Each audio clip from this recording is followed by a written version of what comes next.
안녕하십니까. 크리스천연합신문 833호 뉴스 브리핑을 시작하겠습니다. 오미크론 변이가 다시금 우리의 일상을 조여오면서 불안과 불편을 가져오고 있는데요.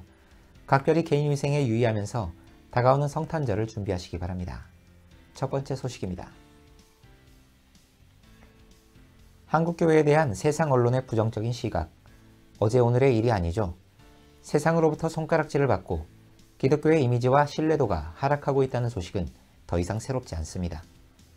그런데 이러한 상황에서도 비호감을 뚫고 교회를 찾은 새신자들이 있습니다.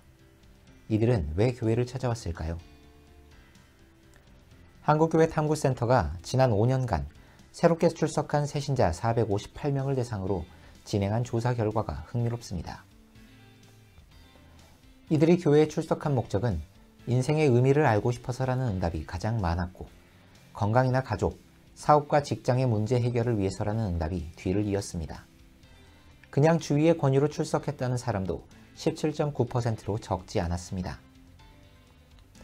응답자들 중 전도를 받은 새신자는 346명, 자발적으로 출석한 새신자는 112명으로 나타났습니다.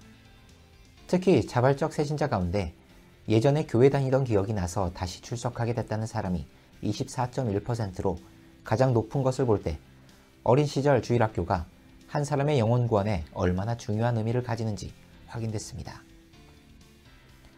한국교회 총연합 제5회 정기총회가 2일 한국교회 100주년 기념관 대강당에서 개최됐지만 정관 개정의 건을 다루는 가운데 합의에 이르지 못하고 정회되는 사태가 발생했습니다. 이날 총회에서는 통합추진위원회 설치 등 중요한 안건들이 올라 있었지만 첫 번째 안건부터 문제 제기가 이루어지면서 의견이 충돌했습니다. 정관개정위원회가 제출한 개정안이 회의 자료에 수록조차 되지 않고 대표회장 회의에 개정안이 채택된 것에 대한 반발이 일었습니다. 의도치 않은 절차상의 문제가 돌이킬 수 없는 갈등으로 번지는 것을 우려한 의장 소광석 목사는 비난을 감수하면서 대표회장 직권으로 정회를 선언했습니다. 한교총은 정지 작업을 거친 후 다시 소집 절차를 거쳐 속회를 이어가게 될 것으로 보입니다.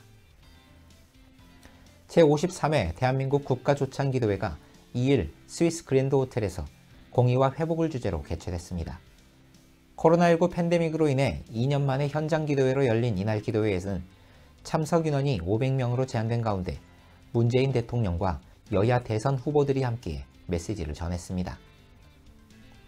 문 대통령은 오늘 함께 기도하는 공의와 회복은 지금 우리에게 가장 절실한 것이라면서 정부는 하루빨리 일상을 회복하는 데 전력을 다하겠으니 대한민국을 위해 기도해 주시고 마음을 모아주시기 바란다고 당부했습니다. 한기총과 한교총, 한교연 등 통합 논의가 이루어지고 있는 세 연합기관이 2차 공동성명서를 발표하고 포괄적 차별금지법 반대를 거듭 천명했습니다.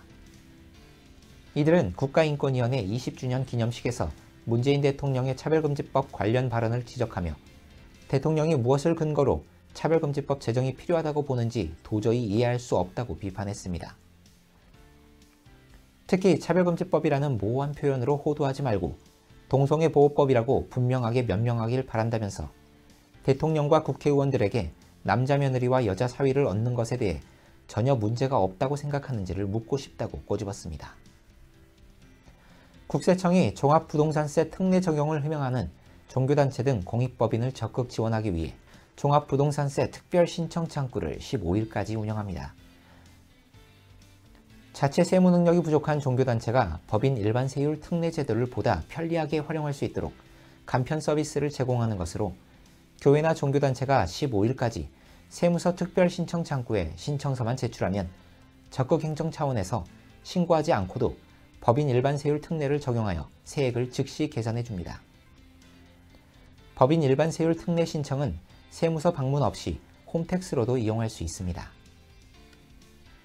이상 크리스천연합신문 833호 뉴스 브리핑을 마치겠습니다. 자세한 소식은 컴뉴스를 통해 보실 수 있습니다. 감사합니다.